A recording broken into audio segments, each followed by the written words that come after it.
You're listening to Kate Palmer from SparkleTart.com, and today I'll be showing you some really cool mixed media hair with Lindy Stamp Gang products. To begin with, I've drawn a simple face onto a canvas. Then I've used some gel medium just to stick some random pieces of collage paper, just to give you sort of some place to start for the background. Now I've added a little of this on the hair, a little on the background, and left it to dry. The next step, I'm going to use some of the Lindy Stamp Gang Magicals to paint the colour onto the hair. Now I'm going to be using two colours. The first is Cheshire Cat Cherry. I'm mixing this with the Acrylic Glazing Liquid. And the second will be Afternoon Delight Denim. Now it's incredibly simple what I'm doing here. I'm mixing the Cheshire Cat Cherry Magicals in a small palette. You just have to make sure that you have mixed the product really well so that you don't end up with any little gritty bits. If you don't mix the magicals properly, you won't get a uniform colour because each of those little particles that go into making up a cherry colour may be slightly different. And then I'm going to apply this as one colour onto the hair. At this stage, you don't need to be too concerned about how well you're applying the product. It doesn't matter if some areas are thick and some are thin, or if you have lines or ridges. There's so many layers coming after this that this one is just to get a base of colour down. It doesn't really matter how well it's done. Do try and stay within the lines though, just so that it makes it a little bit easier later, and that you don't have any of that pink bleeding through any other colours or layers. Next I'm adding some of the Tweedle Denim,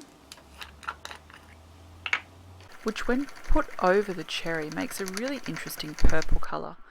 Now you can see I'm applying this with my fingers to begin with, and then a little bit extra with a paintbrush. I really love the fact that you can kind of get in there and work with your hands on these. It's something I find quite fun. Now I'm using golden fibre paste. You could also use modelling or texture paste if you don't have this. Now this has fibres in there that when dry will act a little bit like paper. So it gives you a really nice absorbent layer to work on, and it means that the colours take really well. Now I'm applying the fibre paste with a palette knife, and I'm just going to smooth this on to the hair section of my canvas. Now I find that this is really wonderful because it gives you a lot of texture without being very heavy. It's actually quite lightweight, and then you'll be able to use things like watercolours and things on the top that may not work well with something that resists water a little bit better. So fibre paste all over the hair, leave this to dry, and then you're ready for the next step. Now once you've finished applying the fibre paste, I have just grabbed a wooden skewer, the kind you use in the kitchen, and I'm just using the skewer to tidy up the fibre paste around the face of my portrait here. Now that could mean either dabbing a little bit extra on like I am right now, or alternatively using that flat end of the skewer to remove some paste if it's not smooth enough. It just gives a more defined finish. I'm going to use an extra two magicals here, the Cheshire Cat Cherry and the Teapot Purple. But as you can see now, that fibre paste is already coloured. How on earth did that happen? Well, there are two things that have happened here. Firstly, the fibre paste has picked up the dye colour from the magicals underneath. It's a really wonderful kind of ability as long as you know that it exists. So it's actually coloured itself from the dye underneath. The fibre paste being wet has re-wetted the magicals and picked up a little colour. But this will not be quite as strong as if you're doing what I'm doing now, which is painting over the top. Now for my painting I'm using two colours, the Cheshire Cat Cherry that I've already used and Teapot Purple. Now both of these are magicals with mica shimmer in them, so my painting will have a shimmer to it.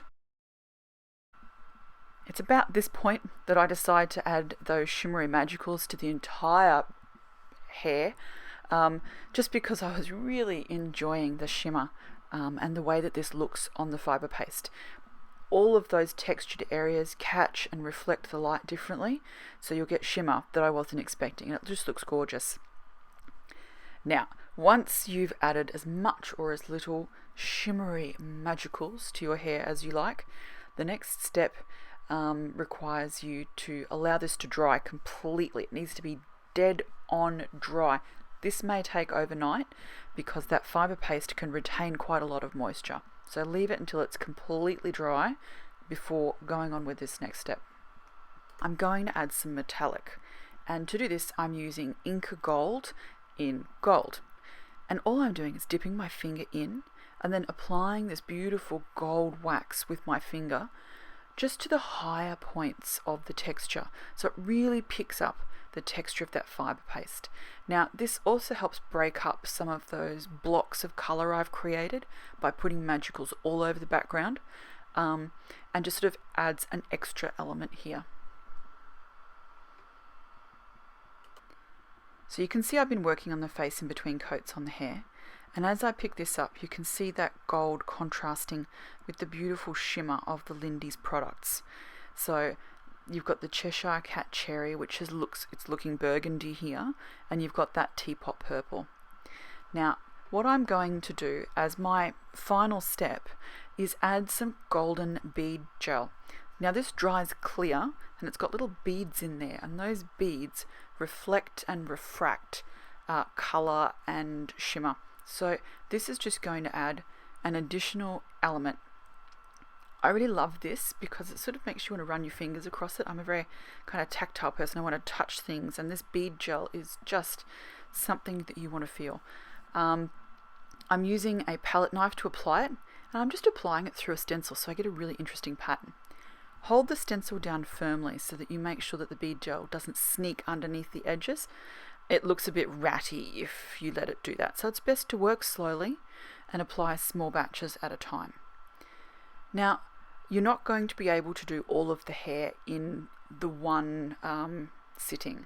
You'll need to apply one area of bead gel through the stencil, wash the stencil, and then let it dry.